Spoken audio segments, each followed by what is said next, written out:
Welcome back, young wizard. It's wonderful to have you here again. Get comfortable, settle into your favorite spot, and let your mind drift into the magical world we're about to explore together tonight. We're going to journey through one of the most fascinating, mysterious, and powerful legends in all of wizarding history. A story about three magical objects that have shaped the destiny of witches and wizards for centuries. Objects that promise ultimate power, the return of lost loved ones, and the ability to walk unseen through the world. Objects that, when united, are said to make their owner the master of death itself. Tonight, we explore the complete lore and history of the Deathly Hallows.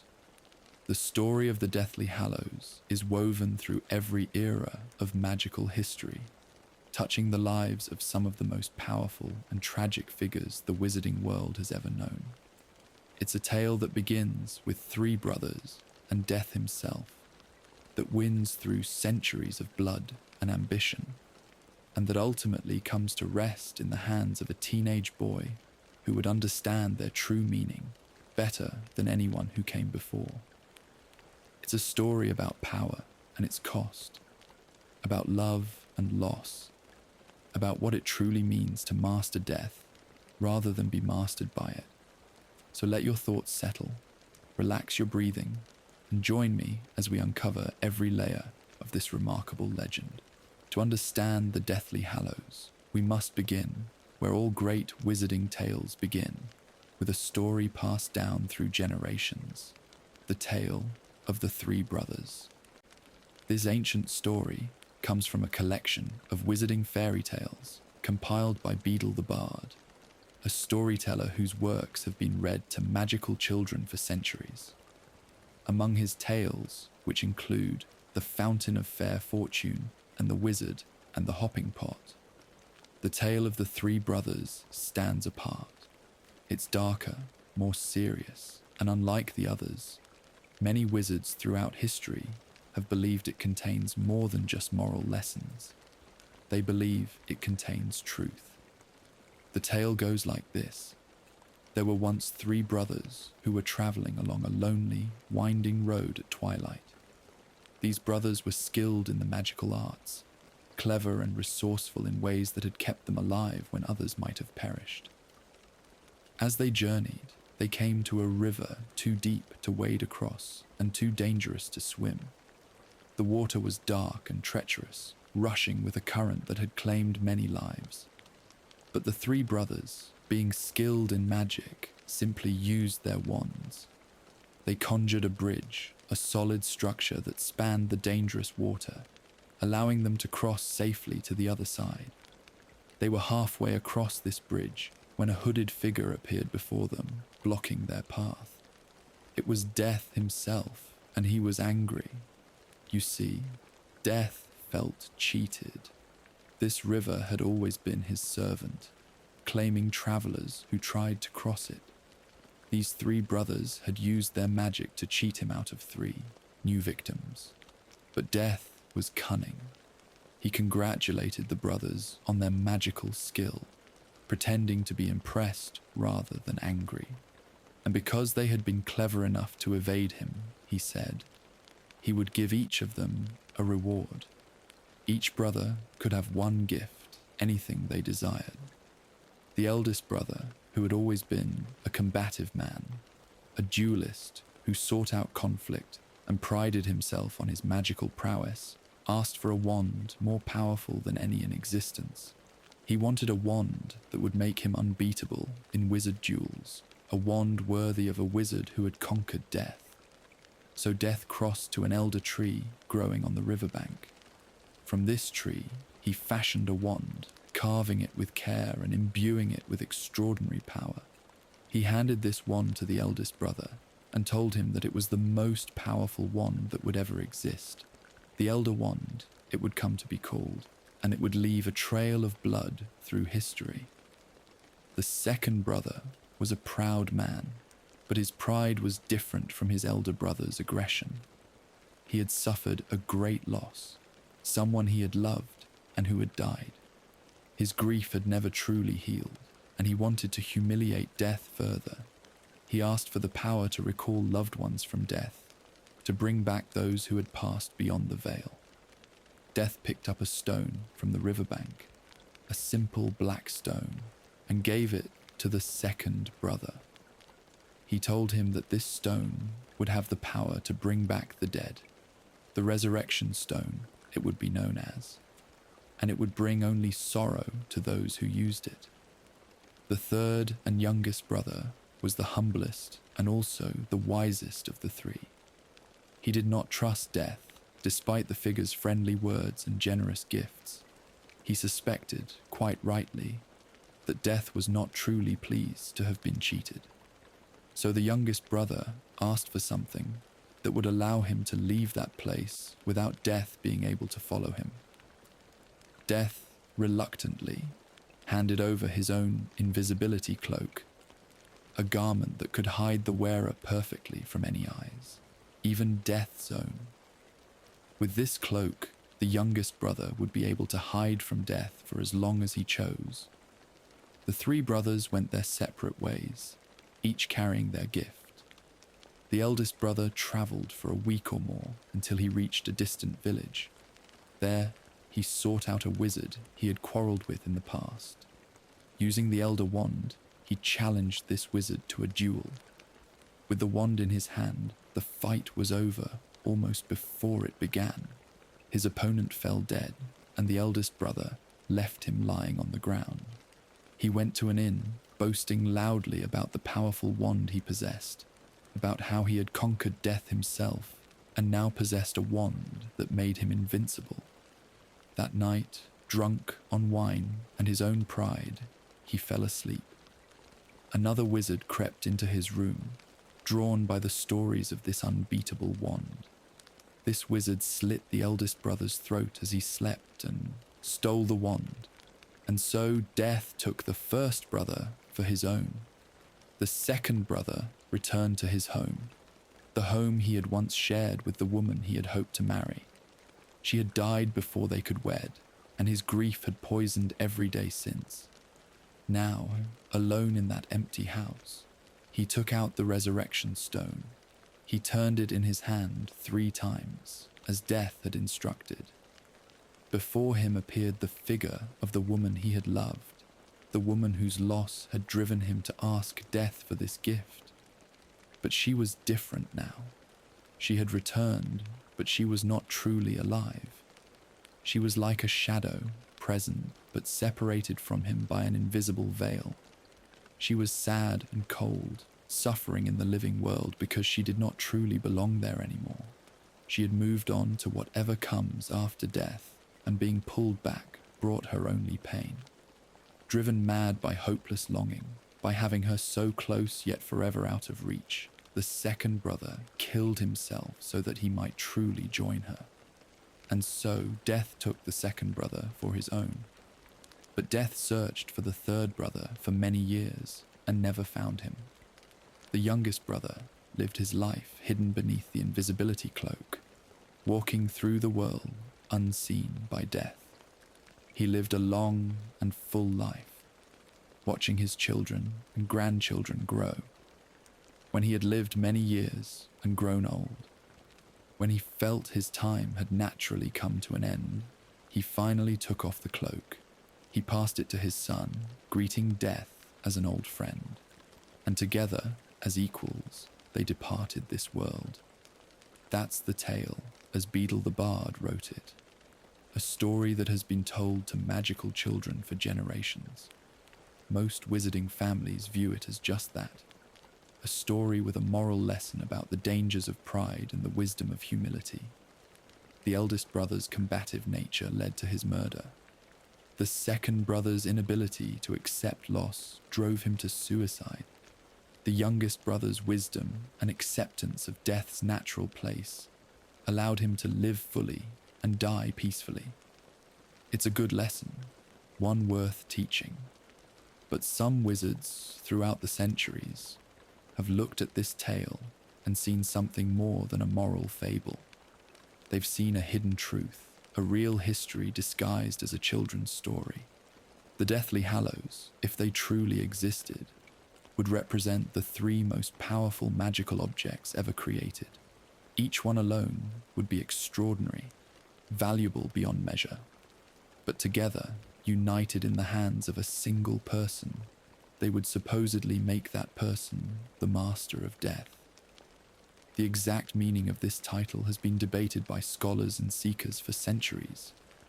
Does it mean immortality, the power to kill anyone, the ability to bring back the dead permanently, or something else entirely, something more subtle and profound? Different wizards have had different interpretations, and those interpretations have shaped how they've pursued the Hallows and what they've done with them when found. The symbol of the Deathly Hallows is as famous as the objects themselves among those who know to look for it. It's a simple geometric design, elegant in its minimalism, but rich with meaning. A triangle with a circle inside it, and a straight line running vertically through both. Each element represents one of the three Hallows. The triangle represents the cloak of invisibility, a cloak that could cover and hide the person beneath it completely. The circle represents the resurrection stone, round and smooth, like the stone Death picked from the riverbank. The line represents the Elder Wand, straight and powerful, cutting through the center of the other two symbols. When all three shapes are combined, they form this distinctive mark that has appeared throughout wizarding history. It's been carved into stone walls, drawn in ancient texts, worn as jewelry by those who sought the Hallows, or who wanted to signal their belief in the tale's truth. Xenophilius Lovegood, the eccentric father of Luna Lovegood, wore this symbol around his neck at his daughter's wedding, prompting Harry Potter to question what it meant. The symbol had also appeared in a children's book of fairy tales that Hermione Granger received from Albus Dumbledore's will, drawn there by Dumbledore himself next to the tale of the three brothers. Some dark wizards, like Gellert Grindelwald, adopted this symbol as their mark, carving it or displaying it as a sign of their power and ambition. Grindelwald had it carved into the walls of Durmstrang Institute during his time there as a student, and later it became associated with his global rise to power. For Grindelwald, the symbol represented his goal of finding all three Hallows and using them to establish wizard dominance over non-magical people. For others, it was a secret sign, a way to identify fellow believers in a legend most wizards dismissed as fairy tale nonsense. Now let's examine each of the three Hallows individually, starting with the most infamous, the one that has caused more death and bloodshed than perhaps any other magical object in history, the Elder Wand. This wand is known by many names throughout the centuries: the Death Stick, the Wand of Destiny, the most powerful wand ever created, if the legends are true. It's made from elder wood, as the story describes, and it's 15 inches long.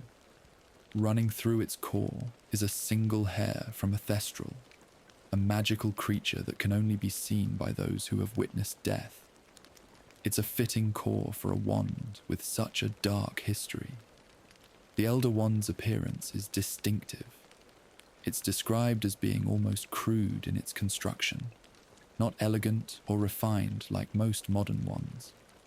The wood shows its age, and carved into its length are small clusters of what might be berries or nodes, characteristic of elderwood. But what makes this wand unique isn't its appearance. It's the wand's power, and more importantly, its loyalty. The Elder Wand is different from normal wands in crucial ways. While most wands form a bond with their wizard and remain reasonably loyal even if won by another, the Elder Wand's loyalty is absolute and unsentimental. It belongs completely to whoever defeats its previous master, and it has no attachment to previous owners once a new master emerges. This characteristic has made the Elder Wand's history incredibly violent, because the only sure way to become its master is to defeat the previous owner, and because so many wizards have sought its power, the wand has passed through dozens, perhaps hundreds of hands over the centuries. Most of these transfers have involved murder. A wizard learns who possesses the Elder Wand, challenges them, or simply attacks them, kills them, and takes the wand. Then, they in turn are tracked down and killed by the next ambitious wizard seeking ultimate power. It's a cycle that has repeated itself throughout magical history. The earliest confirmed owner of the Elder Wand in recorded history was Emmerich the Evil, a dark wizard who terrorized much of Europe during the medieval period. Emmerich was known for his cruelty and his seemingly unbeatable magical abilities. He conquered territories, destroyed his enemies with ease, and built a reputation as one of the most dangerous wizards alive. Many attributed his power to his skill, but others whispered that he possessed a wand of extraordinary power. Emmerich's reign ended when he was defeated and killed by Egbert the Egregious, another dark wizard whose own ambitions led him to track down Emmerich, specifically to claim his wand. Egbert didn't live long to enjoy his prize. He was killed in a duel with Grindelwald, a wizard who had learned of the Elder Wand's existence and sought it for his own purposes. Grindelwald was particularly interested in the wand's capabilities, and actually wrote a book about dark magic called Magic Most Evil. In this book, he referred to my most wicked and subtlest friend, widely believed to be a reference to the Elder Wand. Grindelwald's possession of the wand met an ironic end. His own son, Hereward, locked him in the cellar and left him to die, then took the wand for himself. Even family bonds meant nothing when the Elder Wand's power was at stake. The wand continued to pass through various hands over the centuries, each new owner meeting a violent end until the next ambitious wizard claimed it. In the 18th century, the wand came into the possession of Barnabas Deverell, who called it the Death Stick and used it to carve out his own legend as a dangerous duelist. Barnabas was eventually disarmed and killed by Loxias, who took the wand and proudly proclaimed himself master of the Elder Wand. Loxias's confidence proved unfounded when he was murdered by his own mother, Arcas, who then lost the wand to Livius. This pattern of violence continued into the 20th century. By the early 1900s, the Elder Wand had come into the possession of Grigorovich, a renowned wandmaker who operated a shop in Eastern Europe. Grigorovich was fascinated by the wand, studying its construction and trying to understand what made it so powerful. He hoped that by understanding the Elder Wand, he could create equally powerful wands to sell, making his fortune and cementing his reputation as the greatest wandmaker in the world. But Grigorovich made a critical mistake. He boasted about possessing the wand, letting it be known that he had this legendary object in his workshop. The young Gellert Grindelwald learned of this, and in the summer of 1900s, he broke into Grigorovich's workshop. The wandmaker confronted the intruder, but Grindelwald blasted him aside with a stunning spell and escaped out a window, carrying the Elder Wand with him. Because Grindelwald had defeated Grigorovich, the wand's loyalty transferred to the young dark wizard. Grindelwald would keep the wand for decades, using its power to build an army and wage a war that nearly consumed the wizarding world. The wand made him nearly unbeatable in combat, adding to his natural magical talent to create one of the most dangerous dark wizards in history. Grindelwald's possession of the Elder Wand lasted until November 1945, when Albus Dumbledore defeated him in what witnesses described as the greatest duel ever fought between wizards. Dumbledore won, despite Grindelwald having the Elder Wand, a testament to Dumbledore's incredible skill and magical knowledge. When Dumbledore disarmed Grindelwald, the wand's loyalty transferred to him.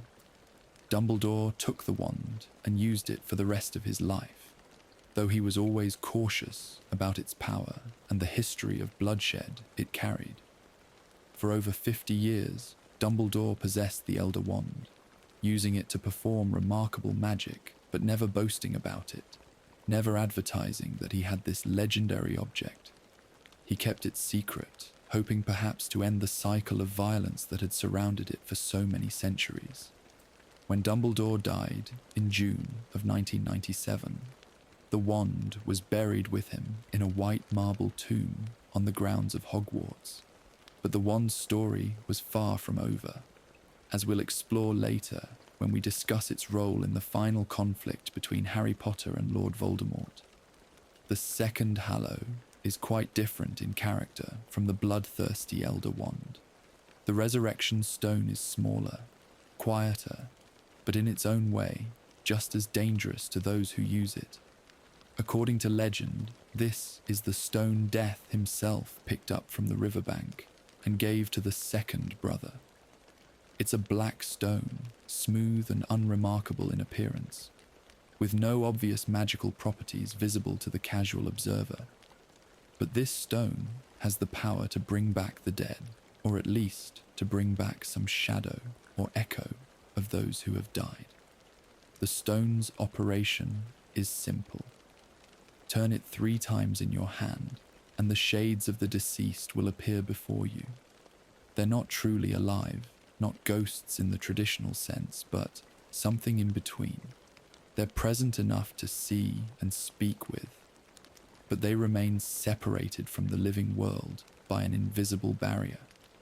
The tale of the second brother illustrates the danger of this power. He brought back the woman he loved, but she was sad and cold, suffering because she didn't belong in the world of the living anymore. His longing for her, his inability to truly have her back, drove him to suicide. The Resurrection Stone's history through the centuries is less well documented than the Elder Wand's. While the wand passed through many hands and left a clear trail of violence, the stone seems to have been lost for long periods, or perhaps kept secret by those who possessed it. At some point, the stone came into the possession of the Gaunt family, descendants of Salazar Slytherin, and one of the last families that could trace their lineage back to the Peverils, the brothers from the original tale. The Gaunts were proud of their pure blood heritage, but had fallen into poverty and near madness by the 20th century. Marvolo Gaunt, the family patriarch in the early 1900s, possessed the stone, though he didn't know what it truly was. The stone had been set into a ring, mounted in gold and engraved with the Peveril family crest. Marvolo knew the ring was old and valuable as a family heirloom, a connection to Salazar Slytherin himself. He wore it constantly, treasuring it as proof of his family's magical superiority. But he had no idea that the black stone set in that ring was one of the 3 Deathly Hallows, an object of immense magical power. When Marvolo died, the ring passed to his son, Morfin Gaunt. But not for long. Tom Riddle, Marvolo's grandson and the future Lord Voldemort, came to the Gaunt house.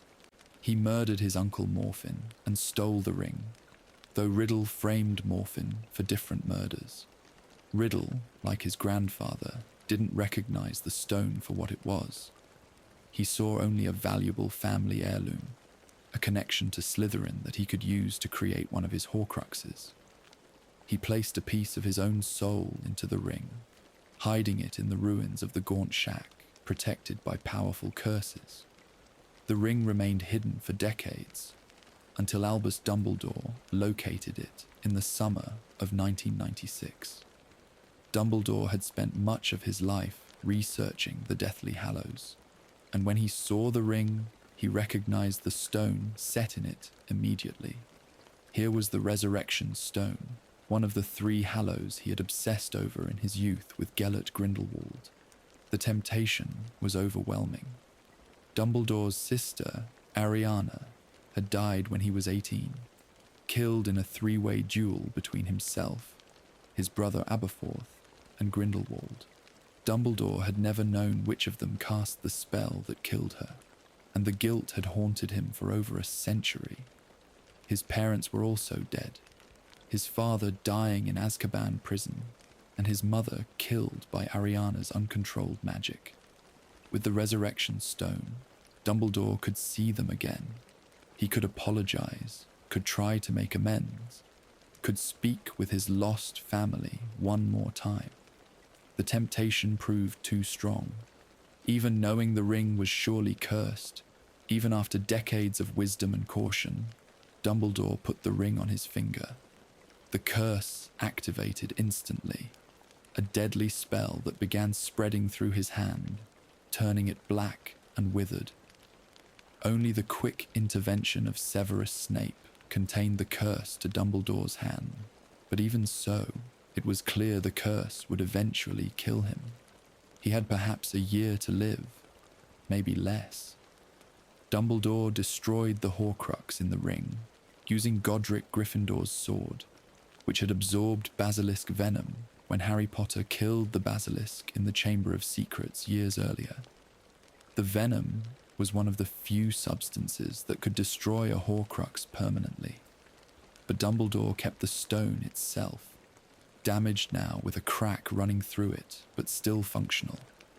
He would eventually place it inside the first golden snitch that Harry Potter ever caught in a Quidditch match, leaving it to Harry in his will with the inscription, "I open at the close," engraved on the snitch.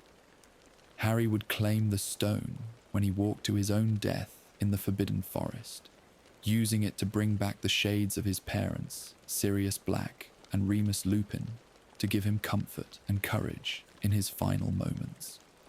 The third and final Hallow is the Cloak of Invisibility, the gift Death gave to the youngest brother.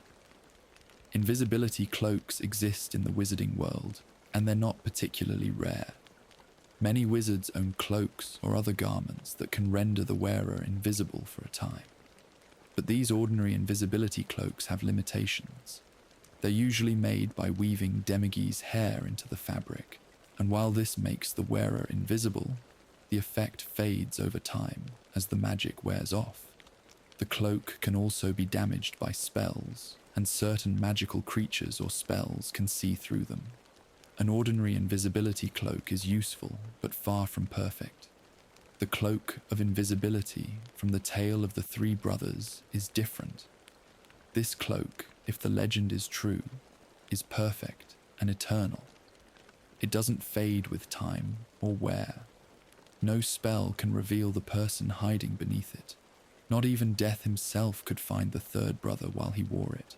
And unlike ordinary invisibility cloaks, this one has been passed down through the generations of the third brother's family, remaining just as effective as the day it was created. Most invisibility cloaks would have degraded into uselessness within a few years. But this one has lasted for centuries. The third brother, according to those who believe the tale contains historical truth, was named Ignotus Peverell. The name Peverell is significant because it connects the tale directly to a real family from English wizarding history. The Peverells were an ancient pure-blood family that died out in the male line centuries ago, but their blood continued through various descendants. Ignotus Peverell is buried in Godric's Hollow, the same village where Harry Potter's parents would later be killed. His grave is there in the graveyard, and carved on his tombstone is the symbol of the Deathly Hallows, the triangle, circle, and line that represents all three objects together. The invisibility cloak passed through the Peverell line and eventually came into the Potter family through marriage. James Potter possessed the cloak, having inherited it through his family line, though he may not have known its true significance. When James and Lily Potter went into hiding from Lord Voldemort in 1981, James lent the cloak to Albus Dumbledore. Dumbledore wanted to examine it, to confirm his growing suspicion that this was the true invisibility cloak from the tale. one of the three Deathly Hallows. When Voldemort killed James and Lily Potter on October 31st, 1981, Dumbledore still had the cloak. He kept it for over 10 years, and when Harry Potter started at Hogwarts in 1991, Dumbledore sent it to him anonymously as a Christmas present.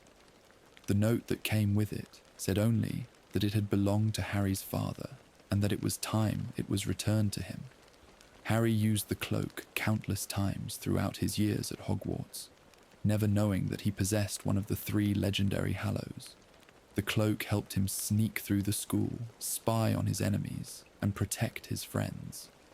It was invaluable, saving his life on numerous occasions. The three Hallows together represent different approaches to the fundamental problem of death. The Elder Wand represents the attempt to conquer death through power, to become so strong that nothing can kill you. The Resurrection Stone represents the attempt to deny death, to bring back those who have died and refuse to accept their loss. The Invisibility Cloak represents the attempt to hide from death, to avoid its notice for as long as possible. Each approach has its appeal, and each has been pursued by wizards throughout history, with varying results. The legend of the Hallows has attracted seekers for centuries. Some wanted all three, hoping to unite them and become the master of death. Others sought just one, believing that a single Hallow would be enough to satisfy their ambitions. And many didn't truly believe in the Hallows at all, but were drawn to the idea, to the possibility that such powerful objects might exist. The search for the Deathly Hallows has led wizards down dark paths, consumed lives and fortunes, and contributed to conflicts that shaped wizarding history. Throughout the medieval period and into the Renaissance, various dark wizards sought the Elder Wand, as we've discussed. Some of them may have also sought the other Hallows, though records are incomplete. The symbol of the Deathly Hallows appeared in various places, carved into stones or drawn in manuscripts, suggesting that there were always those who believed and who sought these objects. Some wizarding historians believe that certain catastrophic events in magical history were connected to Hallow seekers, though proof is difficult to establish, given how secretive such seekers would have been about their true goals. By the 20th century, belief in the Hallows had largely faded into the realm of fairy tales and legends among most of the wizarding population. The educated witches and wizards who knew the tale of the three brothers treated it as they would any of Beadle's stories, as entertaining fiction with moral lessons. The idea that death had actually crafted three all-powerful magical objects and given them to three brothers was considered absurd by most. And those who did believe, who continued to search for the Hallows, were often viewed as eccentrics or obsessives, wasting their lives chasing children's stories. But a few brilliant minds continued to believe. One of these was Albus Dumbledore, and his belief in the Hallows would shape not only his own life, but the entire wizarding world for decades to come. Dumbledore first learned about the Hallows in detail during the summer of 1899, when he met Gellert Grindelwald. Grindelwald had come to stay with his great-aunt Bathilda Bagshot in Godric's Hollow, and there he met young Albus. Both young men were brilliant, both were ambitious, and both were drawn to the legend of the Deathly Hallows. Dumbledore was 18 that summer, fresh out of Hogwarts, and stuck at home caring for his younger sister Ariana. He felt trapped, his dreams of traveling the world and making magical discoveries put on hold indefinitely by family obligations. Grindelwald was slightly younger, but equally gifted, and he had already been expelled from Durmstrang Institute for his twisted magical experiments. When these two minds came together, they sparked off each other brilliantly. They spent the summer talking about magic, about power, about how the wizarding world should be organized, and they talked extensively about the Deathly Hallows. Both young men had reasons to be drawn to the Hallows beyond simple ambition. Dumbledore's sister had been left mentally damaged after being attacked by Muggle boys who saw her doing magic when she was a child. His father had died in Azkaban after taking revenge on those boys. His mother had been killed by Ariana's uncontrolled magic. Dumbledore saw in the Hallows, particularly in the Resurrection Stone, a way to fix these tragedies. If he could bring back his parents, if he could somehow heal the damage done to his family, then perhaps he could be free to pursue his destiny without guilt. Grindelwald's interest was more straightforward. He wanted power, wanted to reshape the wizarding world according to his vision of how it should be. With the Elder Wand, he would be unbeatable in combat. With the Invisibility Cloak, he could move unseen. With the Resurrection Stone, he could potentially create an army of the dead or use it in other ways to consolidate power. For both young men, the Hallows represented not just power, but the ability to enact the grand plans they were developing together. Their slogan, "For the greater good," was meant to justify any action taken in pursuit of these goals. They believed that wizards should not hide from Muggles, but should take their rightful place as leaders and protectors of the world. They told themselves this wouldn't be cruel domination, but enlightened rule. Wizards using their powers to prevent wars, cure diseases, and generally make the world better for everyone, magical and non-magical alike. And to accomplish this grand vision, they would need power. They would need the Deathly Hallows. Dumbledore and Grindelwald even made a blood pact that summer, a magical bond sealed with their blood that would prevent either of them from fighting the other. It was meant to cement their partnership, to ensure that they would always work together toward their shared goals. But the summer ended in tragedy. Dumbledore's brother, Aberforth, confronted them about their plans, angry that Albus was preparing to abandon Ariana and go off on this quest with Grindelwald. An argument turned into a three-way duel, and in the chaos, Ariana was struck by a spell and killed. No one ever knew whose spell had killed her, whether it was Albus's, Aberforth's, or Grindelwald's. Grindelwald fled immediately, leaving England and not returning for decades.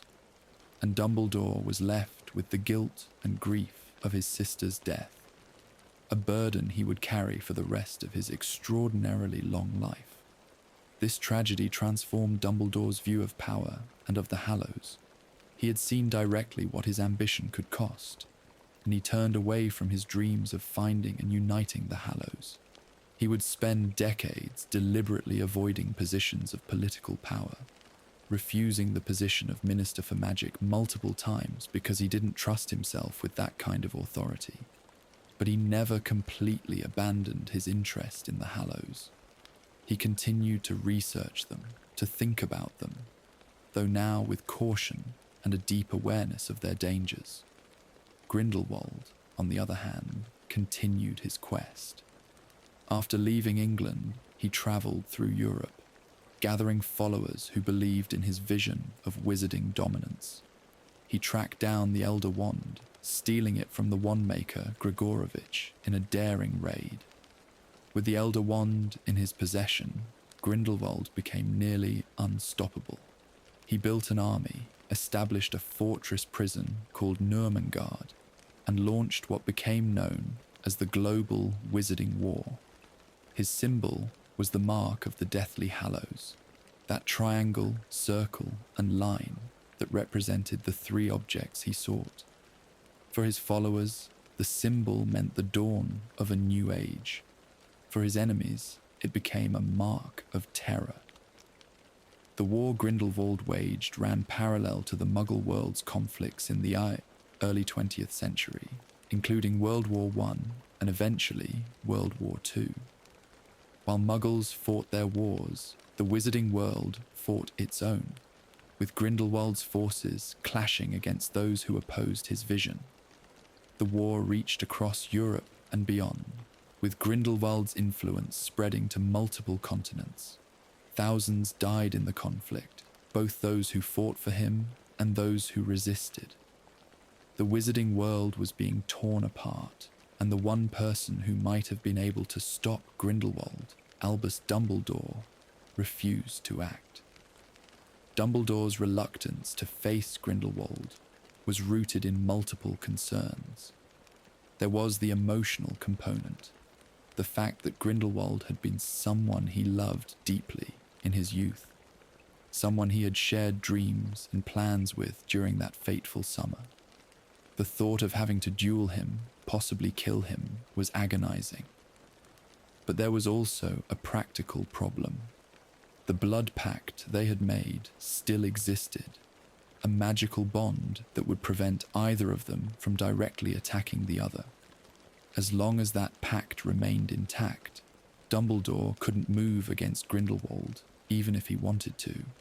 For years, Dumbledore worked behind the scenes, helping to coordinate resistance against Grindelwald without directly confronting him. He used former students like Newt Scamander as agents, positioning good people in places where they could counter Grindelwald's schemes. He gathered intelligence, protected potential victims, and did everything he could, except the one thing everyone begged him to do, which was to face Grindelwald directly in combat. The wizarding world couldn't understand why their greatest wizard, the one man who might match Grindelwald's power, refused to act. They didn't know about the blood pact, didn't know about the history between the two men, didn't know the guilt Dumbledore carried from that summer, decades ago. Eventually, the blood pact was broken. The exact circumstances were complex, involving Credence Barebone, an obscurial who turned out to have connections to the Dumbledore family, and a confrontation where both Albus and his brother Aberforth moved to protect Credence from Grindelwald's killing curse. The combined magical forces involved in that moment somehow shattered the pendant containing the blood pact, freeing both men from its constraints. Once the pact was broken, there was no more excuse for delay. The wizarding world needed Dumbledore to act, and finally, he could. The duel between Dumbledore and Grindelwald took place on November 2nd, 1945. The date is significant because it came right at the end of World War II in the Muggle world, as if both worlds were simultaneously ending their darkest chapters. The duel took place in Nurmengard, Grindelwald's own fortress. Grindelwald had the Elder Wand, the most powerful wand ever created, and he had decades of experience using it in combat. He had defeated countless opponents, had won battles against multiple, powerful wizards attacking him at once. By all logical reasoning, he should have won. But Albus Dumbledore was no ordinary wizard. Even without the Elder Wand, he was Grindelwald's equal, or perhaps even his superior. Those who witnessed the duel would say for the rest of their lives that they had never seen anything like it. The magic both wizards performed was beyond anything most witches and wizards could even comprehend, let alone replicate. Spells that shouldn't have been possible, magical theories put into practice in the heat of combat, displays of power and skill that would become legendary. The duel went on, neither man able to gain a decisive advantage, until finally Dumbledore overcame his former friend. Dumbledore won, disarming Grindelwald and taking the Elder Wand. The wand recognized Dumbledore as its new master, its loyalty transferring instantly, as it always did, to whoever defeated its previous owner. Grindelwald was defeated, his armies scattered, his grand plans for wizarding domination ended. Dumbledore made an interesting choice about what to do with his defeated enemy. He didn't kill Grindelwald, despite everything the Dark Wizard had done, despite the thousands who had died in his war. Instead, Dumbledore locked him in Nurmengard, in the highest cell of the very fortress Grindelwald had built to hold his own prisoners. There Grindelwald would remain for over 50 years, alone with his thoughts and his failures, until Lord Voldemort would eventually come seeking information about the Elder Wand. For his victory, Dumbledore was celebrated throughout the wizarding world. He received the Order of Merlin, First Class, and his name became known everywhere as the wizard who had defeated Grindelwald. He was offered the position of Minister for Magic multiple times, as everyone naturally assumed that the wizard who had just saved the wizarding world would want to lead it. But Dumbledore refused every offer. He knew himself too well, knew that he couldn't be trusted with that kind of political power. He returned to Hogwarts, where he had been teaching Transfiguration, and continued his work as an educator rather than a politician. The Elder Wand went with him, hidden in plain sight. Dumbledore used it as his regular wand for decades, but he never advertised that he possessed this legendary object. Most people who knew about the Elder Wand's history assumed it was just a legend, a story that had gotten exaggerated over the centuries. Those few who believed it was real thought it had been lost or destroyed.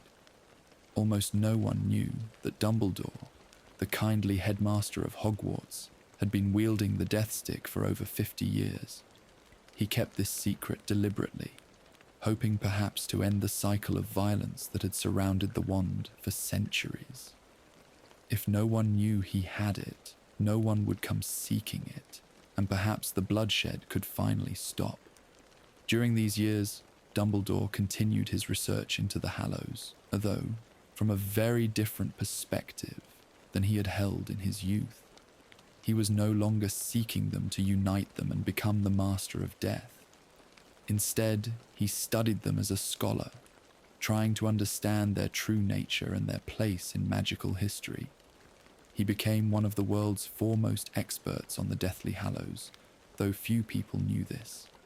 His research led him to believe that the tale of the three brothers contained genuine historical truth, though perhaps not exactly as Beedle the Bard had written it.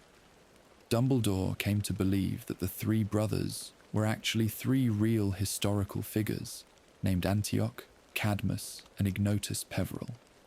These three brothers were highly skilled wizards who lived in the 13th century.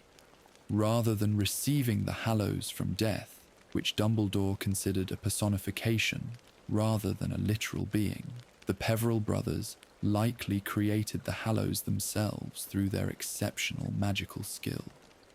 Antioch Peverell created the Elder Wand, perhaps the most powerful wand ever made, but still a wand crafted by a wizard rather than a supernatural being. Cadmus Peverell created the Resurrection Stone, somehow imbuing a stone with the power to recall shades of the dead. And Ignotus Peverell created the Cloak of Invisibility, a cloak that was truly perfect and eternal, unlike ordinary invisibility cloaks. The tale that grew up around these objects transformed the brothers into legendary figures, and death into a character in their story. But at the core, Dumbledore believed, were three real magical artifacts created by three real wizards. This interpretation didn't make the Hallows any less powerful or significant, but it grounded them in magical history rather than supernatural legend. The Peverell brothers were still extraordinary, their creations still remarkable, but they were wizards, not recipients of gifts from death itself. This understanding shaped how Dumbledore viewed the Hallows and what he believed it meant to be the master of death. He came to think that the true master of death wasn't someone who had united all three Hallows, wasn't someone who had conquered death through power. The true master of death was someone who accepted death as natural and inevitable, someone who didn't fear it or try to avoid it, but who faced it calmly when their time came. The youngest brother in the tale, Ignotus Peverell, was the true master of death because he used the invisibility cloak to live a full life. And then, when he was old and ready, he took off the cloak and greeted death as an old friend. This philosophy would guide Dumbledore's actions in his final years and would influence the guidance he gave to Harry Potter. But before we get to that, we need to discuss another seeker of the Hallows, one whose quest would be very different from either Dumbledore's scholarly interest or Grindelwald's ambition for power. That seeker was Lord Voldemort, and his pursuit of the Elder Wand would set in motion the events that led to his final downfall. Tom Riddle, who would become Lord Voldemort, had a different approach to conquering death than seeking the Deathly Hallows. His method was Horcruxes, objects containing fragments of his soul that would keep him alive, even if his body was destroyed. Voldemort split his soul into 7 pieces, hiding 6 of them in objects he considered significant and keeping the 7th in his body. This was magic far darker than almost anything else in wizarding history, requiring murder to split the soul and causing damage to the caster's humanity and sanity. But it worked. When Voldemort's killing curse bounced back from baby Harry Potter in 1981 and destroyed his body, he didn't die.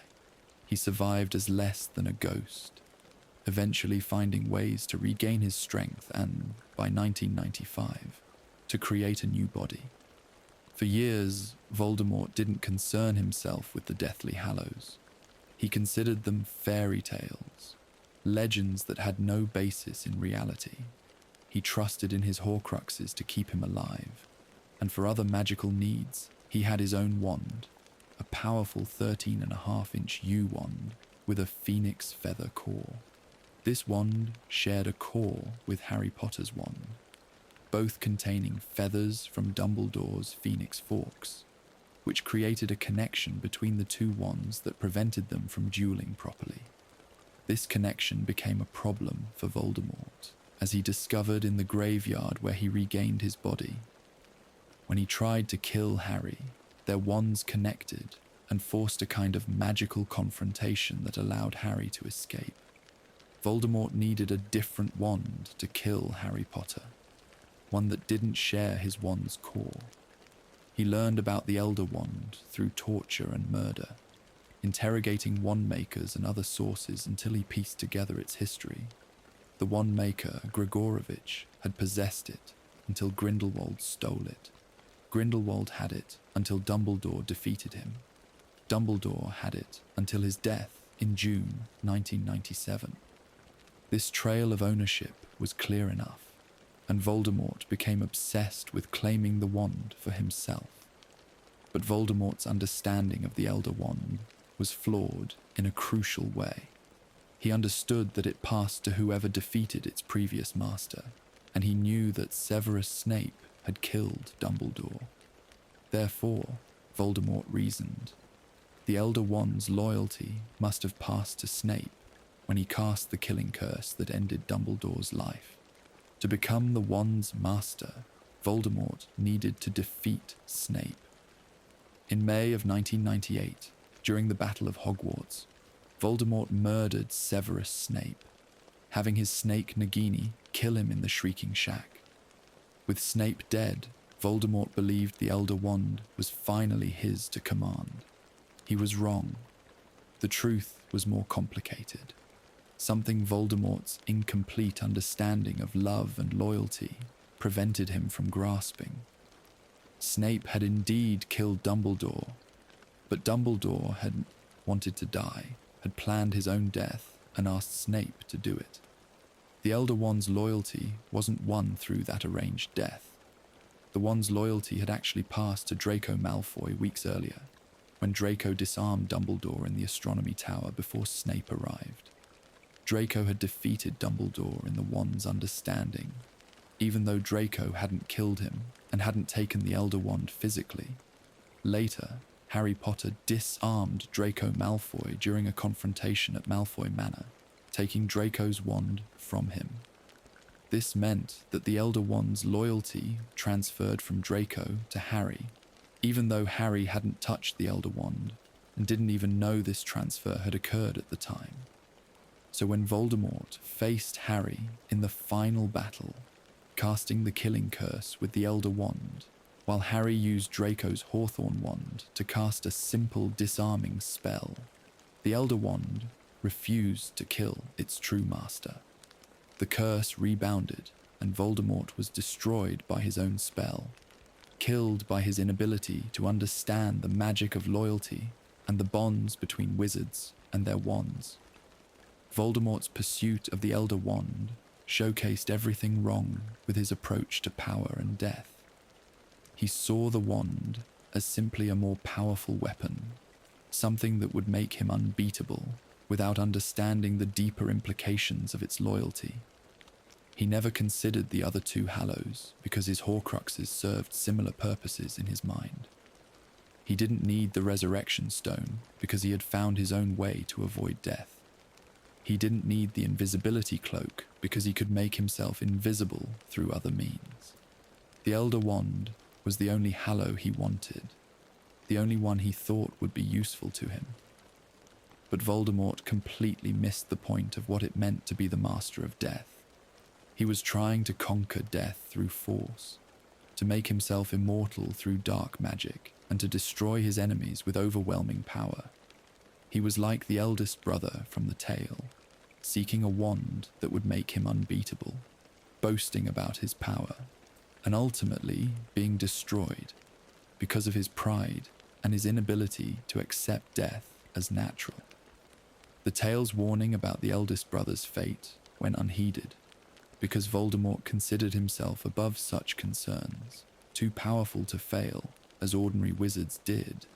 Now let's turn to Harry Potter and his journey with the Deathly Hallows, because Harry's story represents the culmination of centuries of Hallow history and shows us what it truly means to master death. Harry's connection to the Hallows began before he was even born, through his family line. He was a descendant of Ignotus Peverell, the youngest brother who had received the Invisibility Cloak. That cloak had been passed down through generations of Peverells and then into the Potter family through marriage.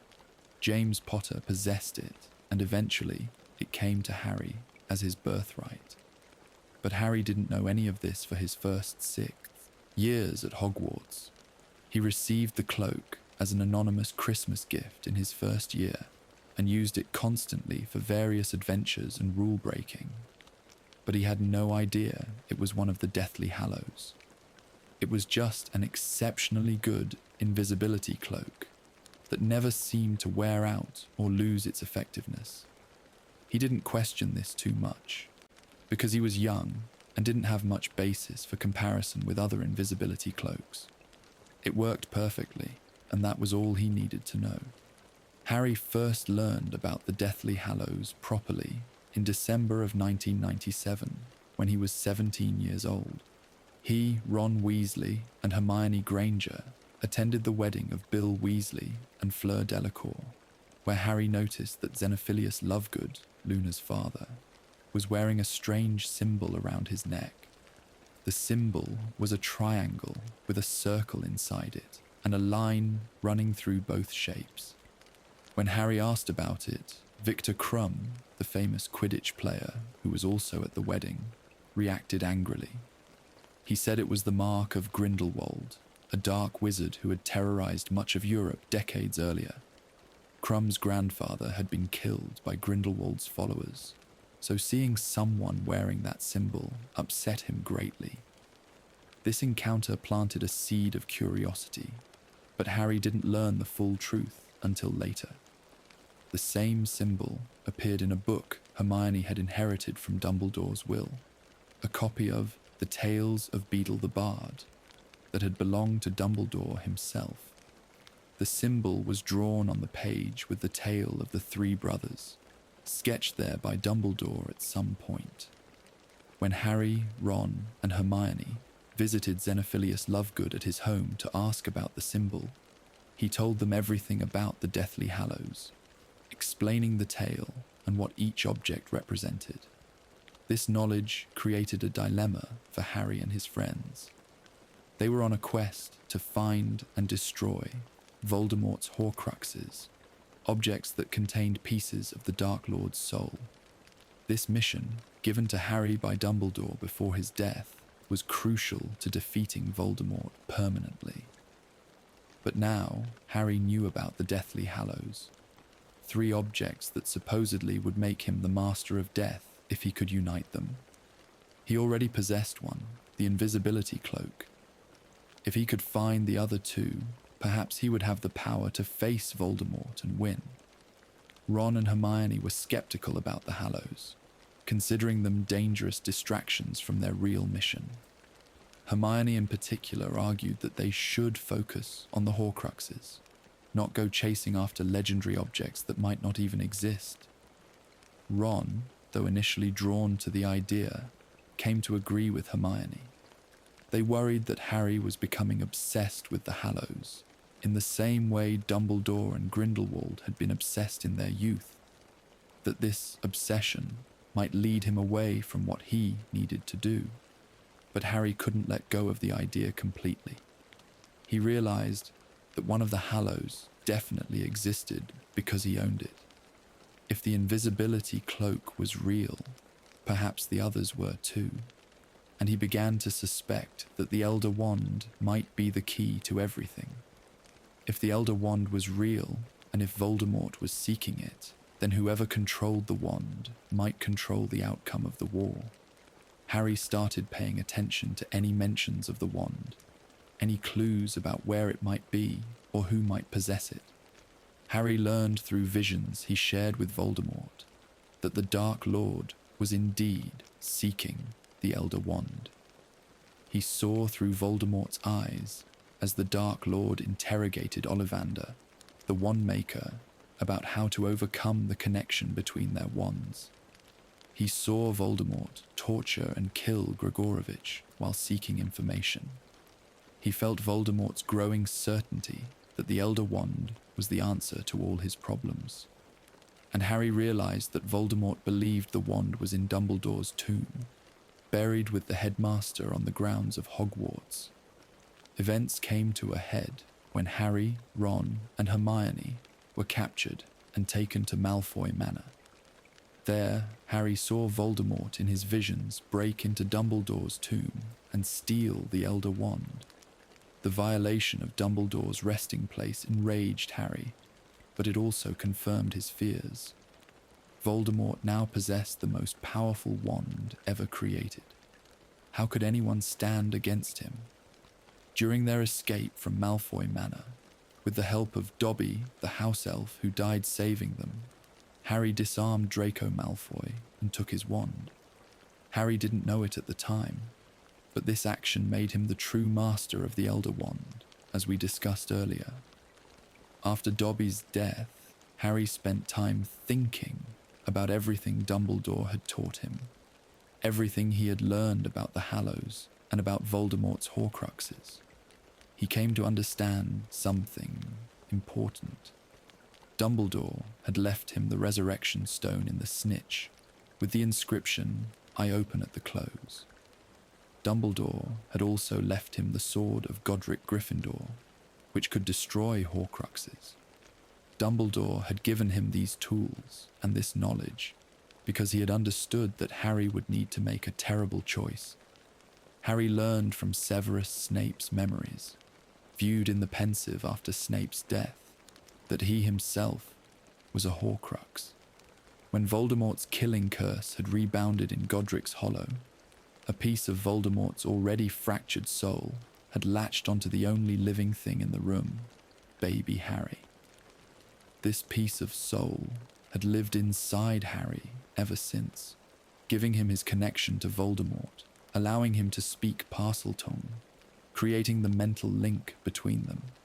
For Voldemort to be truly defeated, this Horcrux had to be destroyed like all the others, and that meant Harry had to die.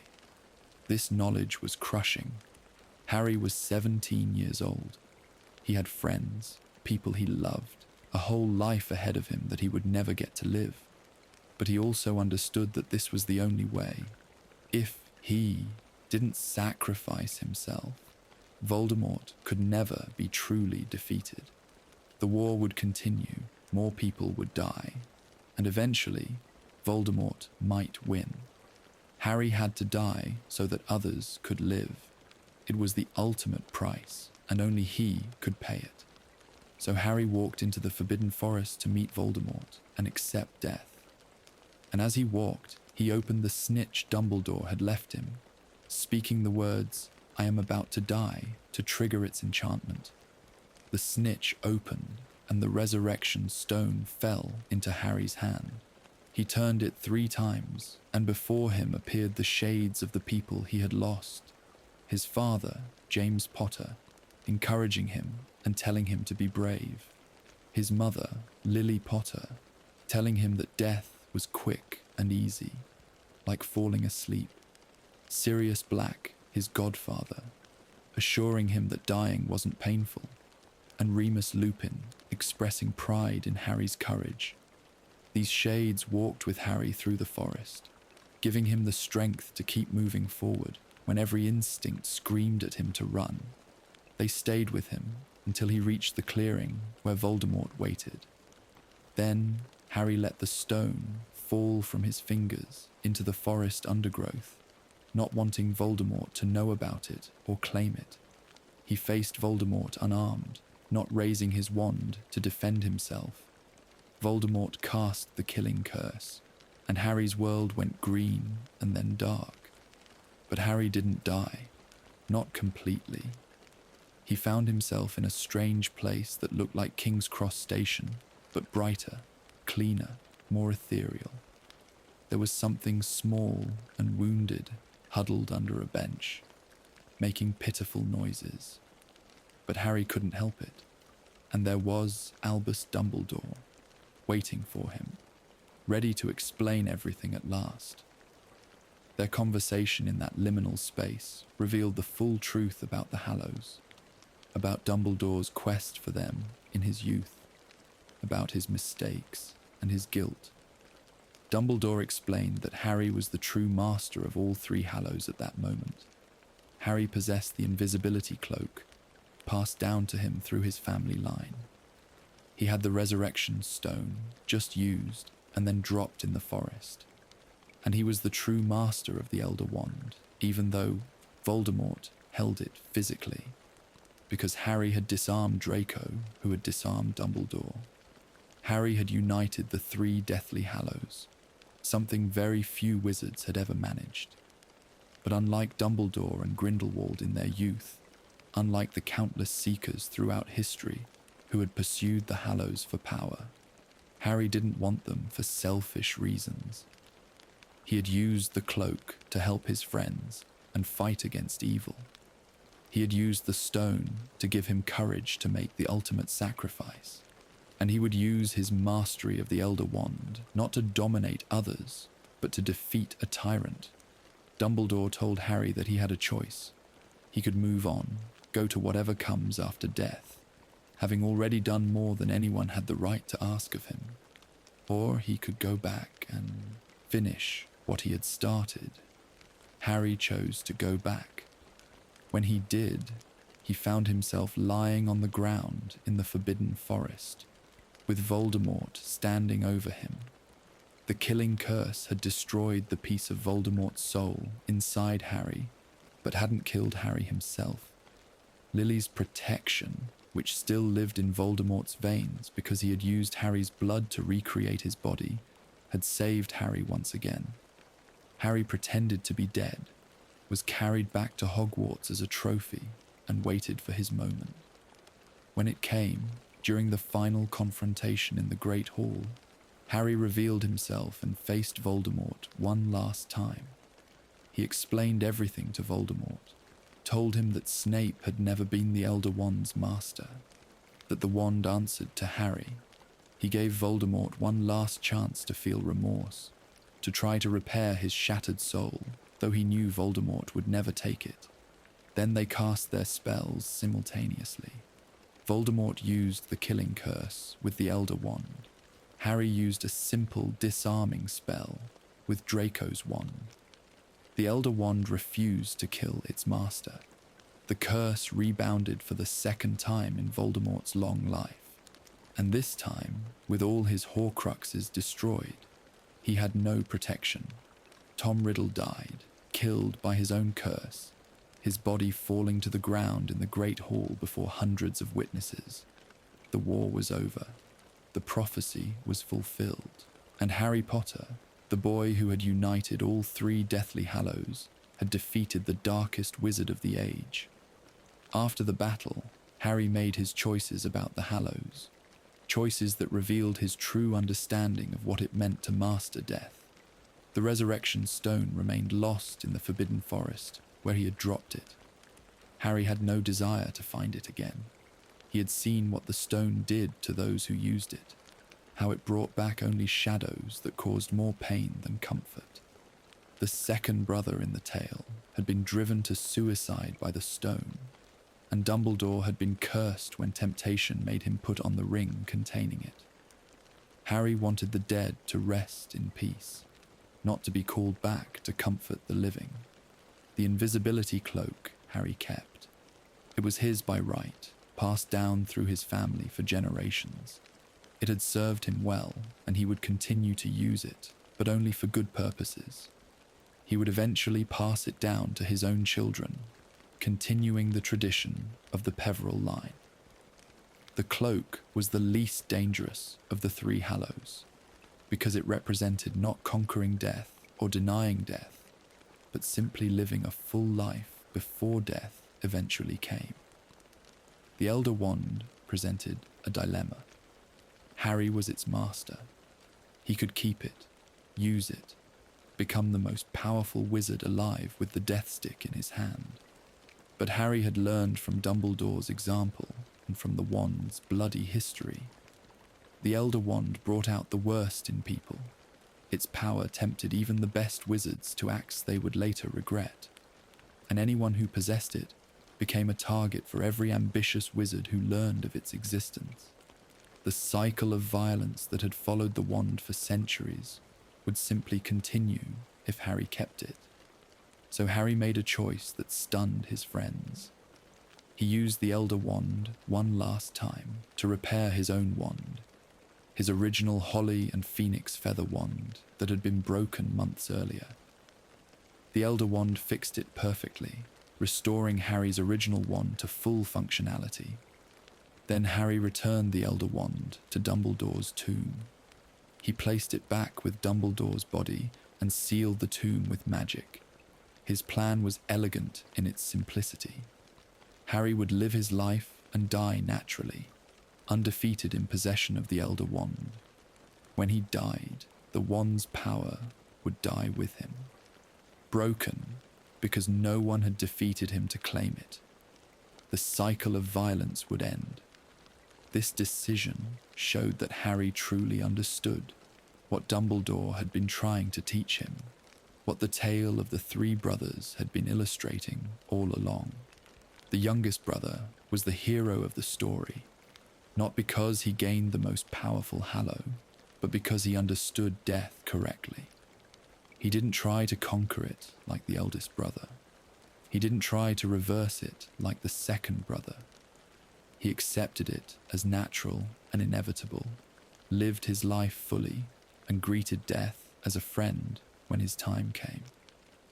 Harry, by choosing to give up the Elder Wand's power, by letting the resurrection stone remain lost, by keeping only the cloak that allowed him to live rather than the objects that offered false power over death, showed that he was the youngest brother's true heir in more than just blood. In doing so, Harry became the true master of death, in the way Dumbledore had come to understand that term, not someone who possessed all three Hallows and wielded their combined power, but someone who accepted death, who wasn't afraid of it, who understood that death was a natural part of life, rather than something to be conquered or avoided. Harry had literally walked to his own death, had accepted it calmly and bravely, had been willing to die to save others. That acceptance, that courage in the face of death, made him the master of death far more than simply possessing three magical objects ever could. The symbolism of the Deathly Hallows extends beyond their physical properties into what they represent about human nature and our relationship with mortality. The Elder Wand represents the desire for power, the belief that if we're strong enough, we can prevent death through force. This is perhaps the most common human response to the fear of death, the attempt to build walls, to fight, to become so powerful that nothing can threaten us. But the Elder Wand's history shows the futility of this approach. Every wizard who possessed it, no matter how powerful, was eventually defeated and killed. Power cannot ultimately conquer death. It can only delay the inevitable while making us targets for others who seek the same power. The Resurrection Stone represents our inability to let go, our desire to cling to those we've lost. Grief is natural and healthy, but the stone represents the temptation to let grief consume us, to try to bring back what's gone rather than accepting the loss and moving forward. The second brother killed himself because he couldn't accept that the woman he loved was truly gone. Even with the stone allowing him to see her, she wasn't really there. She was suffering, caught between life and death, and his inability to let her rest brought him to despair. The stone teaches us that we must allow the dead to remain dead, that trying to hold on to them only causes more pain. The Invisibility Cloak represents the healthy approach to death, the acceptance that death exists, but that we don't need to obsess over it. The cloak allowed the youngest brother to hide from death, to live his life without constant fear of mortality. But crucially, he didn't hide forever. When he had lived a full life, when he was old and ready, he took off the cloak and went willingly. The cloak represents living fully in the present, not wasting our lives in fear of death or in pursuit of impossible immortality, but simply living and then, when our time comes, accepting death with grace and dignity. These three approaches to death, and the tale's clear message about which is wisest, have resonated through wizarding culture for centuries. Even wizards who don't believe the Hallows are real understand the tale's moral weight. Parents tell it to their children as a lesson about pride, about acceptance, about what truly matters in life. Scholars study it as an example of ancient wizarding wisdom encoded in story form, and those rare few who do believe in the Hallows' reality see in the tale a roadmap for how to understand these objects, a warning about their dangers, and a guide to using them wisely if ever found. The legacy of the Deathly Hallows extends far beyond the objects themselves, into how they've shaped magical history and continue to influence the wizarding world. The Elder Wand's passage through history has been marked by violence, yes, but also by moments of great magic. Each master of the wand, for however brief their time, was able to perform extraordinary feats. Grindelwald's rise to power, Dumbledore's defeat of Grindelwald, and his decades of remarkable magic, even Voldemort's terrible acts in his final year, all were enabled by the Elder Wand. The wand concentrated magical history around itself, drawing powerful wizards into its orbit and shaping events through their actions. The Resurrection Stone's influence has been quieter, but no less significant. The temptation it represents, the desire to bring back lost loved ones, is universal. Every wizard who has lost someone they love has felt that wish, and the stone embodies that impossible desire. Whether the stone could ever truly bring someone back, whether the shades it summons are real spirits or just magical constructs, has been debated by magical theorists for centuries. But what's certain is that the stone has never brought happiness to those who used it. It serves as a powerful reminder that grief must be processed and accepted, not indulged indefinitely. The Invisibility Cloak has had the most positive legacy of the three Hallows, passed down through the Peveril line and eventually to the Potters. It served as protection for generations of that family. It helped James Potter and his friends during their school years. It protected Harry Potter countless times during his fight against Voldemort. Unlike the other two Hallows, which tempted their users toward darkness, the cloak was simply a tool, powerful but not corrupting. Its greatest value wasn't in the physical protection it offered, but in what it represented, that survival and life are more important than power or the denial of death. Together, the three Hallows have become more than just objects, or even than a legend. They've become a fundamental part of how wizards understand death and power. The symbol of the Hallows appears in magical texts, in architectural decorations, in old wizarding buildings, in family crests of those claiming descent from the Peverils. It's become shorthand for the eternal questions about mortality that every witch and wizard must grapple with. How do we face death? What price are we willing to pay for power? When is it time to let go of what we've lost? In the years after Voldemort's defeat, the story of Harry Potter's relationship with the Deathly Hallows became widely known. The wizarding world learned that Harry had been the master of all three Hallows simultaneously, that he had united them as legend said would make someone the master of death. But they also learned what Harry had done with that mastery. He had given up the Elder Wand's power, had left the Resurrection Stone lost, had kept only the Invisibility Cloak to use for good purposes. This story became a teaching moment for the entire wizarding community, a real-world example of the tale's moral message playing out through actual events. Young wizards studying the Deathly Hallows in their History of Magic classes now had a perfect example of the tale's wisdom. They could see that Harry Potter had been offered ultimate power and had chosen to give it up. They could understand that the true master of death wasn't the wizard with the most powerful wand or the ability to summon the dead, but the person who accepted death as a natural part of existence. Harry's story gave new meaning to an ancient tale, proving its wisdom through real events that had saved the wizarding world from its darkest hour. The debate about whether the Hallows were created by death or by the Peveril brothers continues in academic circles, though most serious scholars now accept Dumbledore's theory that the brothers created the objects themselves. Archaeological evidence supports the existence of the Peveril family in 13th century England. Ignotus Peveril's grave in Godric's Hollow is real and can be visited, with the Deathly Hallows symbol carved clearly on his tombstone. Records mention the other brothers, though details about their lives are scarce.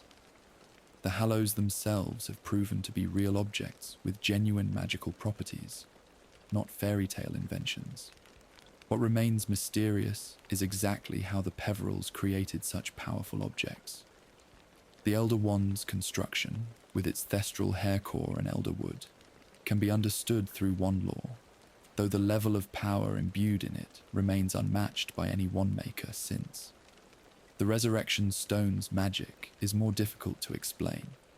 No modern wizard has been able to create anything that genuinely summons shades of the dead in the way the stone does. The enchantments required would be extraordinarily complex, touching on branches of magic that remain poorly understood even today.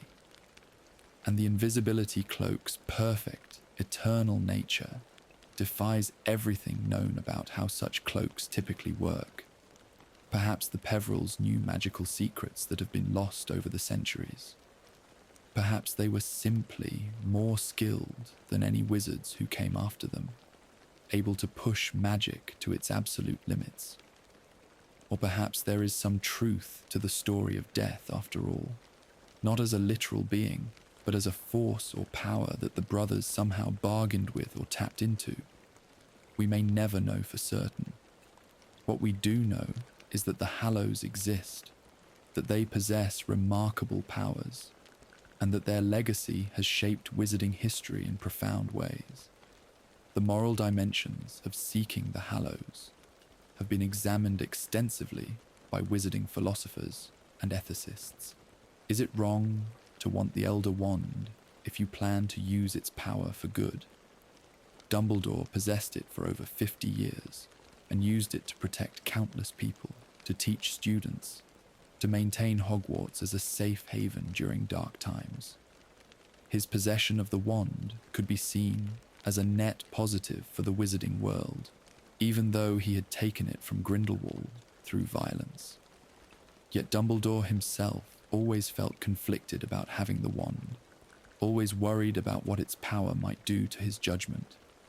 The question becomes even more complex with the Resurrection Stone. Is it wrong to want to speak with deceased loved ones one more time? The grief of losing someone can be overwhelming, and if the stone exists and can provide comfort, why shouldn't someone use it? But the tale warns clearly that this path leads only to more suffering. The dead, once summoned, are described as being sad and cold, suffering because they don't belong in the living world. The second brother's suicide suggests that the stone doesn't ease grief, but rather makes it unbearable by keeping the wound fresh and open, never allowing healing to begin. The Invisibility Cloak raises fewer ethical concerns, being primarily a tool for protection and stealth. But even here, questions arise. Is it right to pass through the world unseen? Does the ability to hide from all consequences encourage irresponsible or immoral behavior?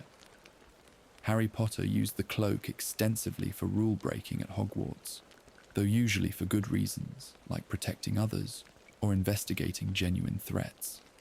But in the wrong hands, a perfect invisibility cloak could enable all sorts of crimes and violations.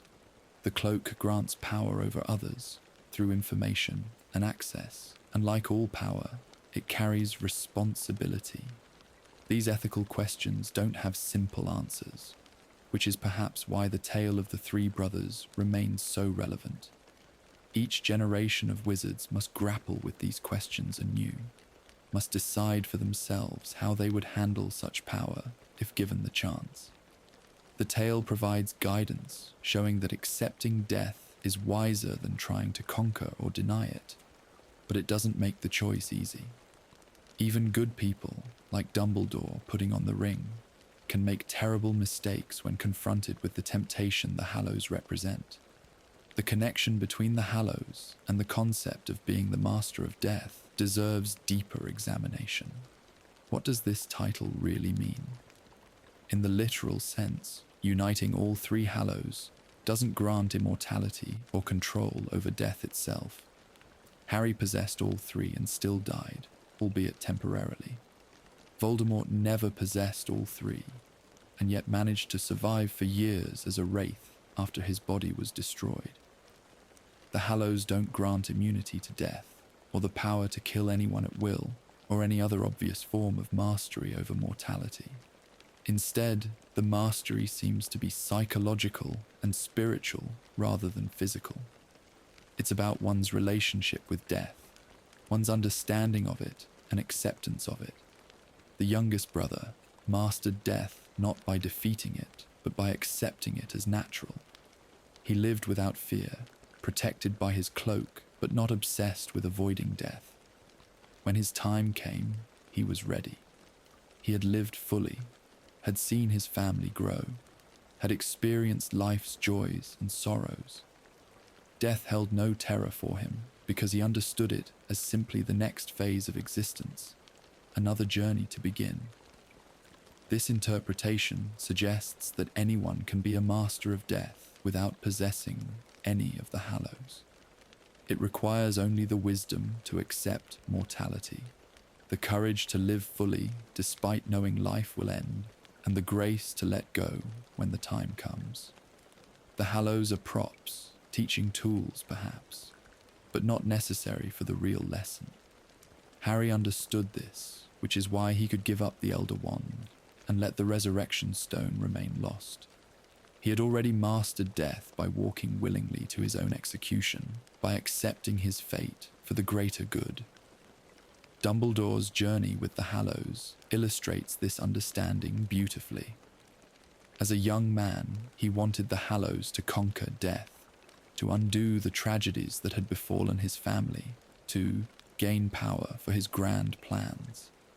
This obsession led directly to his sister's death and decades of guilt. In his later years, he still made mistakes, putting on the ring because he couldn't resist seeing his family again. But by the end of his life, Dumbledore had learned the real lesson. He accepted his death, planned it even, and used his final months to prepare Harry for the role he would need to play. Dumbledore mastered death not by possessing the Hallows, but by accepting his mortality and using his remaining time wisely. The cultural impact of the Deathly Hallows extends into art, literature, and popular consciousness within the wizarding world. The symbol appears in jewelry, in decorative elements of wizarding homes, in book illustrations and magical paintings. Some wear it as a reminder of mortality, a memento mori, encouraging them to live fully. Others wear it as a symbol of their belief in the tale's historical truth. And some, particularly after Harry Potter's story became widely known, wear it to honor the sacrifice Harry made and the wisdom he showed in handling the Hallows. The tale itself has inspired countless artistic interpretations over the centuries. Wizarding playwrights have adapted it for the stage. Magical artists have created moving illustrations, showing the brothers meeting death on the bridge or depicting their various fates. Musicians have composed pieces themed around the tale, with movements representing each brother's journey. The story has become embedded in wizarding culture at every level, from children's bedtime tales to serious academic study to popular entertainment.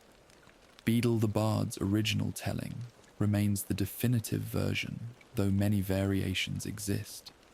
Some tellings emphasize the horror of the eldest brother's murder, turning the tale into a cautionary story about pride and boasting. Others focus on the tragedy of the second brother, making it a tale about the dangers of dwelling on grief. Still others celebrate the youngest brother's wisdom, presenting him as a folk hero figure who outwitted death through cleverness and humility. Each variation reflects the teller's perspective on death and what matters most about how we face it. The scholarly literature on the Deathly Hallows is extensive. Magical historians have written countless volumes attempting to trace the Hallows' path through history, to identify every wizard who possessed one or more of them, to analyze their impact on historical events. Wand lore experts have studied the Elder Wand's construction and properties in minute detail, trying to understand what makes it superior to other wands.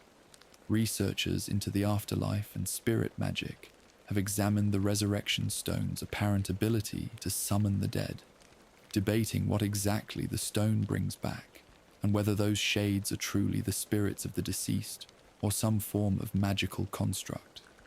One particularly interesting area of study concerns the question of whether there might be other objects of similar power that don't fit the neat categories of the three Hallows. Could the Peverils or other ancient wizards have created additional artifacts with remarkable properties? Some scholars point to objects like the Philosopher's Stone, which granted immortality to Nicholas Flamel, or the Founder's artifacts at Hogwarts, like the Sorting Hat or the Sword of Gryffindor, as possible examples of similar achievements in magical craftsmanship. The Hallows might be exceptional, but perhaps not entirely unique in the history of magical artifact creation. This line of thinking has led some researchers to propose that the Deathly Hallows represent the pinnacle of three different branches of magic, rather than being fundamentally different from other magical objects. The Elder Wand would be the greatest achievement in wand lore, the ultimate expression of what a wand can be.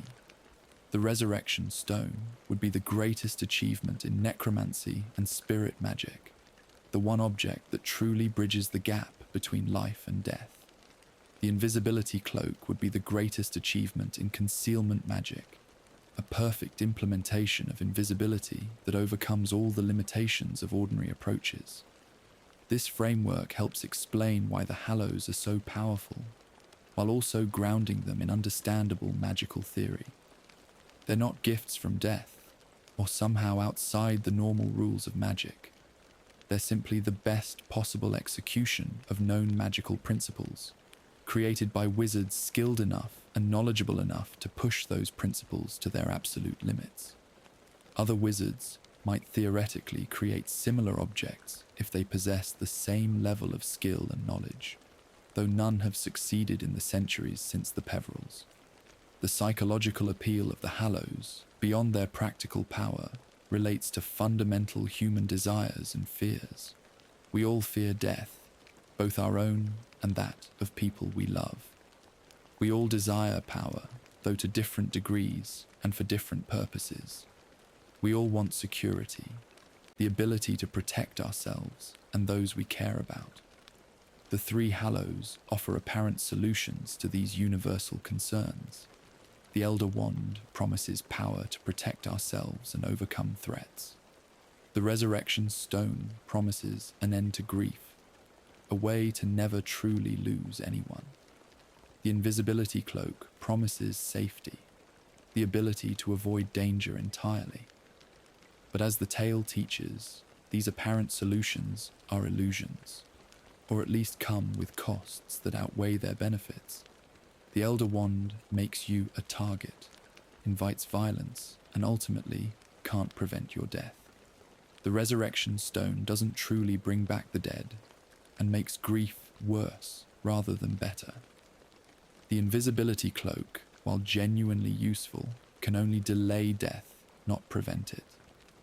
True mastery over death comes not from possessing these objects, but from changing how we think about mortality itself, from accepting it rather than fighting it.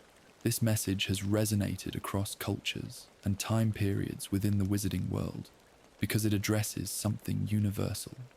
Every wizard, every witch, everyone who has ever lived has had to confront mortality. The Deathly Hallows in their tale provide a framework for thinking about that confrontation, for understanding our options and their consequences. The tale's enduring popularity suggests it captures something true about the human condition, some wisdom that remains relevant regardless of when or where you live. Harry Potter's experience with the Hallows added a new chapter to their legend, one that proved the tale's wisdom in dramatic fashion. Harry united all three Hallows, achieving what countless wizards throughout history had sought. He possessed the power that legends said would make him the master of death. And what did he do with that power? He gave it up. He chose love over power, chose life for others over his own survival, chose wisdom over ambition. In doing so, he demonstrated that he understood what being the master of death really meant, in a way that almost no one before him ever had. The one person who had understood, before Harry, was Ignotus Peveril himself, the youngest brother. He took the cloak, lived his life, and greeted death willingly when his time came. He didn't seek power or try to reverse death's natural course. He simply lived and then died, accepting both as natural. Harry followed the same path, though his journey was more dramatic and consequential. Both wizards showed that true wisdom lies not in conquering death, but in accepting it, not in fearing it, but in living fully despite knowing it will come. The broader implications of the Hallows story extend to questions about power and responsibility in general, not just in relation to death. The Elder Wand's history shows clearly that great power attracts violence and corruption. Almost every wizard who possessed the wand met a violent end, killed by someone seeking to claim its power. Even those who might have used the wand for good, like Dumbledore, felt corrupted by possessing it, felt that it compromised their judgment. The wand suggests that some forms of power are inherently dangerous, that the mere fact of possessing them changes a person in ways that are difficult to resist or control. This connects to a recurring theme in the Harry Potter stories, the idea that power should be handled carefully, and that those who seek it most eagerly are often least suited to wield it. Voldemort sought power obsessively and used it to cause enormous suffering. Grindelwald sought power for idealistic reasons initially, but ended up as a tyrant. Even Dumbledore, who was fundamentally good, made terrible mistakes when tempted by power in his youth. Harry, who never particularly wanted power and gave it up when he had it, proved to be the one who could handle it responsibly.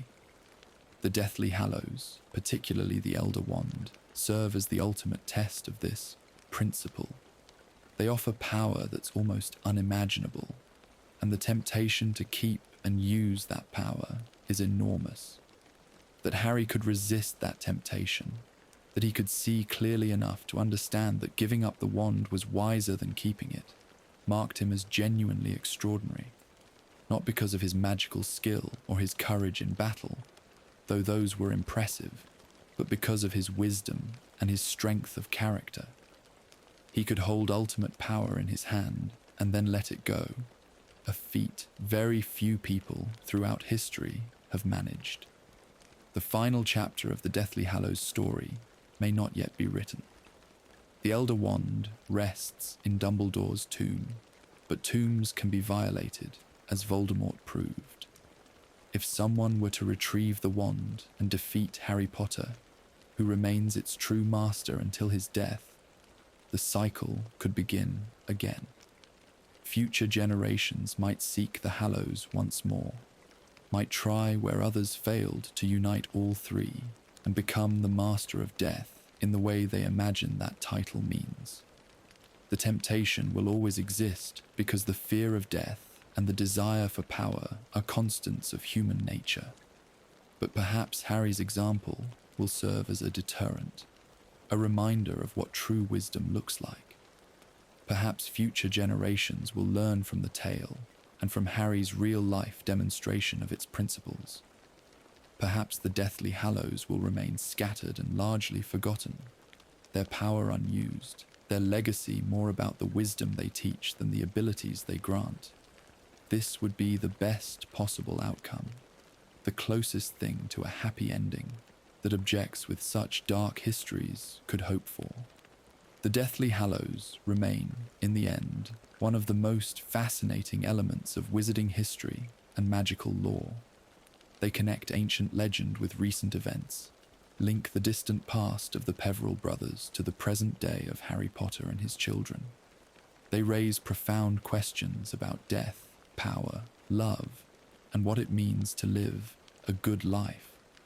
They've shaped the course of magical history through the actions of those who sought them, from medieval dark wizards to Grindelwald to Voldemort. And they've provided a framework for thinking about mortality that has resonated with wizards for centuries. Whether you believe the tale literally, with death crafting the Hallows and giving them to three brothers on a bridge, or whether you believe the scholarly interpretation that the Peverells created these objects themselves through extraordinary magical skill, the essential truth remains the same. The Hallows represent three approaches to death, and the wisest approach is that of the youngest brother. Accept death as natural, live fully, and when your time comes, face it with courage and grace rather than fighting it with desperation. This is the legacy of the Deathly Hallows, more valuable than any power they grant. It's a lesson every generation must learn anew, as each person confronts their own mortality and the mortality of those they love. The tale of the three brothers continues to be told, because this lesson remains forever relevant. As long as wizards and witches live and die, as long as people fear death and desire power, the story of the Deathly Hallows will continue to teach and warn and guide. The physical Hallows themselves, scattered or hidden as they now are, matter less than what they represent. The Elder Wand is just wood and thestral hair, remarkable but ultimately just a wand. The Resurrection Stone is just a stone with powerful enchantments, valuable but also dangerous. The Invisibility Cloak is just fabric, though fabric of exceptional quality that has been passed through many generations. These objects are tools, neither good nor evil in themselves, given meaning by how they're used and what they represent to those who seek them. What matters is the choice each person makes when confronted with power, with loss, with mortality itself. Do you seek to conquer death through force, like the eldest brother? Do you try to deny death and cling to what's lost, like the second brother? Or do you accept death as natural and live your life fully until it comes, like the youngest brother? The Deathly Hallows pose this question to everyone who learns their story, and the answer each person gives reveals fundamental truths about their character and their wisdom. Harry Potter gave the right answer, the same answer Ignotus Peverell gave centuries before. He accepted death, sacrificed himself for others, and then lived fully with the time he was given after he survived. He didn't seek power for its own sake. He didn't try to bring back those he'd lost, except for one brief moment when he needed their courage to face his own death. He used the tools he was given, including the Hallows, for good purposes, and then let them go when they were no longer needed.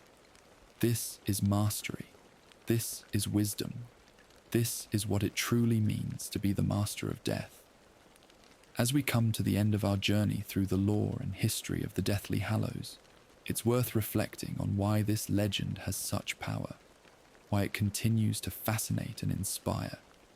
Part of the answer lies in the story's elegant simplicity. 3 brothers, 3 gifts, 3 fates. The structure is clean and memorable, perfect for passing down through generations. The symbolism is rich but accessible, deep enough to reward analysis, but clear enough to understand on first hearing. The moral is both profound and practical, teaching a lesson that actually matters in how we live our lives. But the deeper reason the Deathly Hallows resonate so strongly is that they address fundamental questions that never stop being relevant. How should we face death? What should we do with power when we have it? How do we handle loss and grief? These questions don't have simple answers, and they look different for each person and each situation. But the tale provides a framework for thinking about them, a starting point for working out our own responses. It honors the difficulty of these questions while still offering guidance. The Hallows teach us that power without wisdom is dangerous, that grief must be processed rather than denied, that acceptance of mortality is healthier than desperate attempts to avoid or overcome it. These lessons prove true in the tale of the 3 brothers. They prove true in the lives of wizards like Dumbledore and Grindelwald and Voldemort, who sought the Hallows for various reasons. And they prove true in Harry Potter's story, where his acceptance of death and his willingness to give up power saved the wizarding world from tyranny. The symbol of the Deathly Hallows, that simple geometric design of triangle, circle, and line, has become iconic within wizarding culture. It represents not just the 3 objects, but the questions they raise and the wisdom they teach. When someone wears that symbol, or draws it, or displays it, they're engaging with this entire complex of ideas about death and power and wisdom. They're aligning themselves with a particular understanding of what matters most in life. They're marking themselves as someone who has thought about these deep questions and chosen to embrace the tale's message. In our current era, Decades after the defeat of Voldemort and the end of the Second Wizarding War, the Deathly Hallows remain a subject of intense interest. New scholarship continues to emerge, new theories about their creation and their properties. Young wizards still debate whether the tale is historically accurate or allegorical. The symbol appears in popular culture, in fashion, in art, and parents still tell the tale of the three brothers to their children at bedtime, passing down the story and its wisdom to the next generation, as has been done for centuries. The Elder Wand remains in Dumbledore's tomb at Hogwarts, its location known but respected. The school maintains careful watch over the tomb, not just to honor Dumbledore's memory, but to prevent anyone from being tempted to steal the wand and restart its cycle of violence. Most witches and wizards hope the wand will remain there permanently, its power unused, its history of bloodshed finally ended. Harry Potter's plan that he would die naturally without being defeated and thus break the wand's power seems to be working. As long as he lives peacefully and the tomb remains undisturbed, the Elder Wand's legend may finally come to a peaceful close. The Resurrection Stone lies somewhere in the Forbidden Forest, lost among the undergrowth and the trees. Harry dropped it there when he walked to face Voldemort, and he's never attempted to find it again. The forest is vast and dangerous, full of magical creatures and areas that confuse direction and memory. The chances of anyone stumbling across one small stone in all that wilderness are minimal.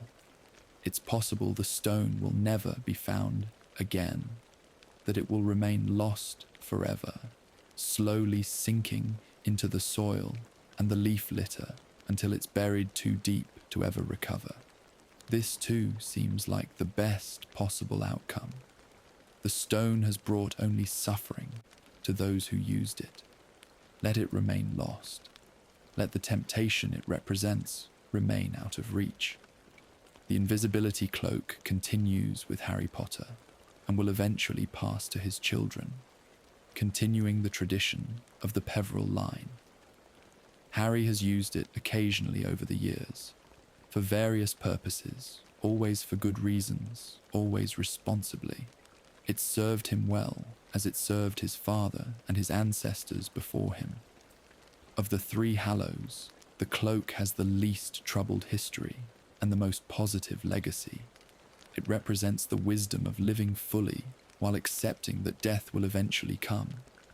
And that's a message worth preserving and passing down through the generations. So the three Deathly Hallows are scattered once again, no longer united in the hands of a single person. This scattering breaks their combined power, ensures that no one can become the master of death in the way legend describes. But it doesn't diminish their individual significance or the lessons they teach. Each Hallow, in its own way, continues to serve as a reminder of what the tale tried to teach all along. Power is dangerous. Grief must be accepted and processed. Death is natural and shouldn't be feared. And true wisdom lies in understanding these truths and living according to them.